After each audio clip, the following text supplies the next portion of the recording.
Well, guys, do you remember when I said a couple of weeks ago after the international break, the final one for the World Cup, that it's going to be the second weirdest thing that comes in a fancy cricket? Remember that? Well, we've just gone to the weirdest. Welcome to December Madness. This is the point where matches come fairly thick and fast.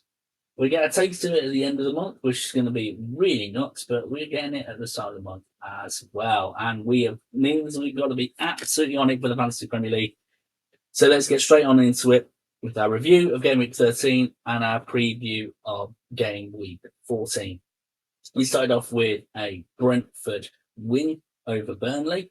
Really good for Brentford. I think that was a fair result, and did okay. Certainly did okay for that. Then we had Manchester City versus Leeds. I was surprised to see Leeds do a fight back. Maybe Manchester City were quite at the races. They did get the win in the end, so well done to them. Sunderland getting a comeback win over Bournemouth. Really well done from coming from 2-0 down to win 3-2. Everton, surprising result, I think, actually losing 4-1 to Newcastle United. A really good result for Newcastle and a really poor result for Everton. Then we had Tottenham Hotspur losing to Fulham. Fulham did well. Fulham did really well. So really good result for them. And then we move on to Sunday. We had a 2-1 win for Manchester United over Crystal Palace. The comeback win over Crystal Palace was really good. Aston Villa beating Wolverhampton Wanderers. Tighter result than I expected it to be. Nottingham Forest losing to Brighton Hove Albion. Has the Sean Dyche revival, has it gone stale a bit? I don't know. Big concern. West Ham United losing to Liverpool. I don't think it was too much of a stain on West Ham United, although Paquetá, that was dreadful from me. And Liverpool, it looked a measured performance, really measured performance. And Chelsea, I said it could be tight. 1-1 against Arsenal. Really well done from Chelsea to hold it out, especially when they had 10 men as well. Really, really, really good stuff. And that's where we were. So where did that leave us? Well, this is where it left us. We had a situation where Wilson and Cash and Saka were our only good players. 10 for Wilson with his goal and the bonus, which was very nice. Saka with his assist, very nice. But we also had Caicedo, so we lost 2 points there. So 32 points, again, another bad week. So we're going to hope to do better next week. Of course we are. So let's have a look. Let's have a look ahead to those matches. We start off with matches on Tuesday the 2nd with Bournemouth versus Everton. So Everton hit and miss. Bournemouth, I can't work out whether they're good or not anymore. I'm going to go for a 3-1 win for Bournemouth. I think they've got a chance. So Evan Nielsen, Semenyo, they're good players to potentially bring in. You got Fulham versus Manchester City. I'm going to give it a tight win for Manchester City because I'm not too confident on them. So a 2-1 feels fair. Newcastle United versus Tottenham Hotspur. What's going on with Tottenham, by the way? What started off so really cool under Thomas Frank has all of a sudden gone a little bit stale. What is going on? I think this is going to be a 2-0 to Newcastle United. I think it's probably going to be a clean sheet in this for them. So, yeah, I very much have more confidence in Newcastle's attack than Tottenham Hotspur's defence. We then go to Wednesday. We have Arsenal versus Brentford. And I actually want to talk about Brentford a bit, right? In Thiago. Is it Igor Thiago, I think his name is? I remember singing his praises last year, and then he got injured. He has shown himself to be so good. Will he get a goal against Arsenal? No. Sorry to say. I think Arsenal are getting the win. I think it's going to be like a 1-0. I really do. It's just very tight. Arsenal just getting on with it.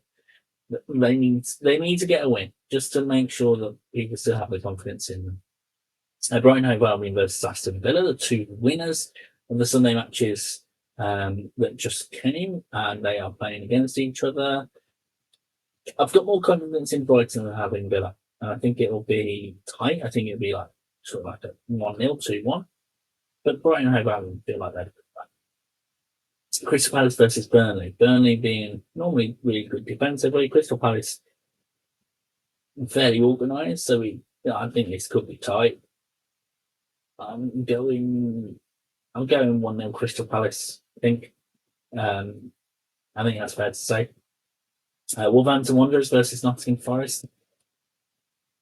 I can't believe I'm going to say this. I've got more confidence in Wolves than I've got Forest. I think there's going to be a point in this because, like I say, Forest seem to have just gone a little bit stale. I mean, if Forest do get a win, I just feel like Morgan Gibbs White's going to score it, just scoring against his old club. But yeah, I'm going to say Wolves get at least a point here. I potentially put more in Nottingham Forest's defence, but yeah, I think you can start to think about Wolves potentially under Rob Edwards. Then you got Leeds United versus Chelsea.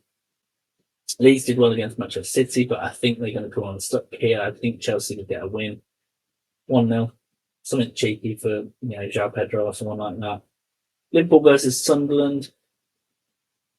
I'm happy for a 1-0 to Liverpool, to be quite honest. Sunderland have been the ones that have overperformed this season, no doubt about it. They've got an A star on their report card. Liverpool have got a bit of an F on their report card. They've really underperformed. So yeah, I'm gonna hope for a 1-0 victory over Liverpool. Like I said, their match against West Ham was very measured. It was just getting it done, getting over the line, and I think they're gonna have a similar sort of getting it done, getting over the line against Sunderland. I don't know who's going to score it because I have no trust in any of the Liverpool tacklers. But yeah, I think it's going to be a good one. And then finally, we have Manchester United versus West Ham. West Ham looked better, but I think the suspension to Paquetá is going to hurt them a bit. So I think Manchester United's going to get a 2-0 win. I don't want them to, but yeah, I think it's going to be a 2-0 win for Manchester United. So, with all that in mind, with everything we've just said in mind, let's have a look and see what we do when it comes to picking our team, having the transfers. Now, we do have a suspension and 2 injuries. Now, Gabriel's, we don't know when he's going to be coming back. Ismail Assar's got an ankle injury. That's concerning. And like I say, Caicedo suspended for 3 games as well. Ouch. What do we do? What do we do?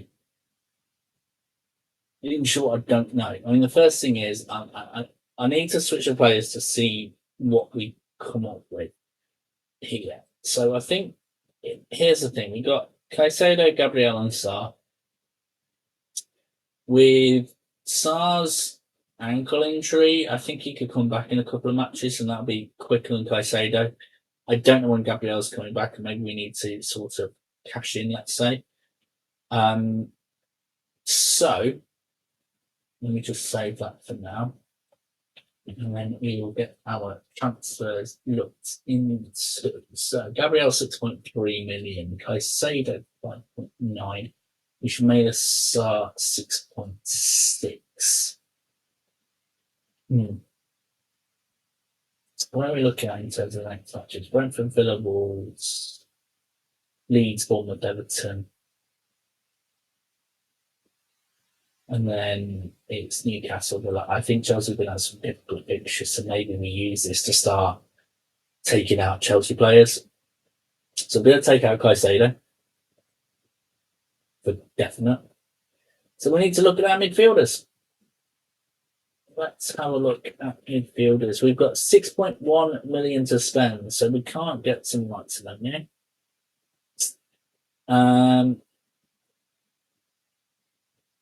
Who can we get in? Let's have a look.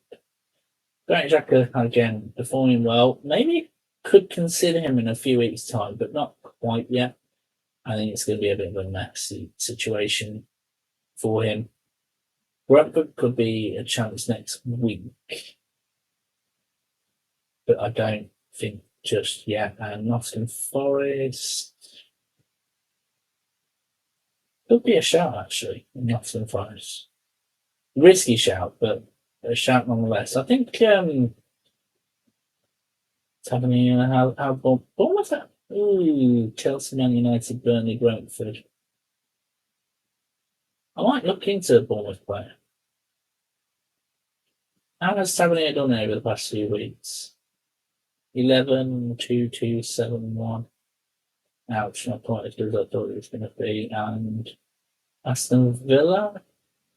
We've got Brighton, we've got Arsenal, we've got West Ham, sorry. It's a tricky time. Tricky time to try and figure stuff out. Zubimendi not doing that great in terms of points.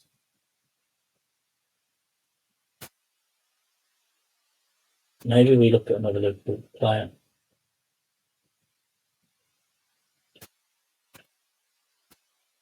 How much confidence do we have? I mean, Sunderland, Leeds, Brighton, Tottenham, Wolves. And then Spurs. Spurs have got the rough fixtures. So I can't believe I'm about to say this. I'm going to put some confidence in Liverpool players. So who do we have?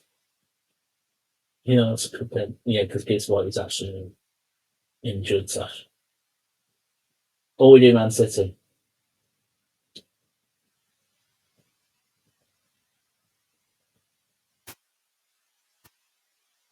Do you know what? I think Man City. And I'm going to bring in Rangers. I think. For 6.1, that's good. I don't think there's anyone else that really stands out as players to bring in. Yeah, not particularly.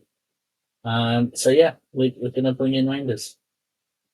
So that's going to be where we are at. So I think Rangers against Fulham, Sarah against Burnley.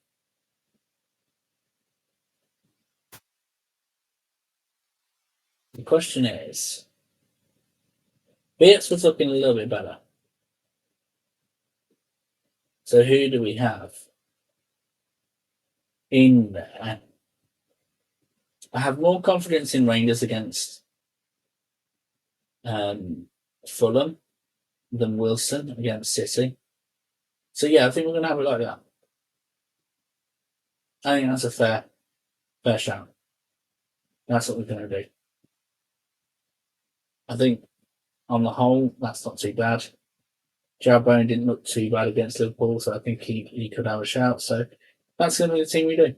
We're going to have Sells playing against Wolverhampton Wanderers. As much as my confidence is in Wolverhampton Wanderers, I've got more confidence in Sells in goal than Callagher because Callagher's playing against Arsenal. Defenders, we're going to hope that Bournemouth do well against Everton. We're going to hope the Spurs do well against Newcastle. That's not going to happen. Aston Villa do well against Brighton. And Chelsea do well against Leeds. Man City do well against Fulham. We've got Saka against Brentford. I'm going to keep Haaland as my captain, I think.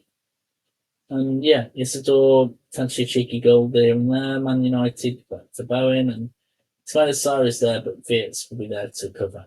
That's what I'm going to do.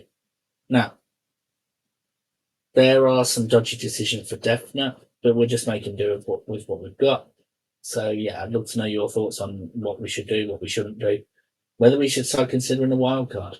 But yeah, until next time, guys, all that's left to say is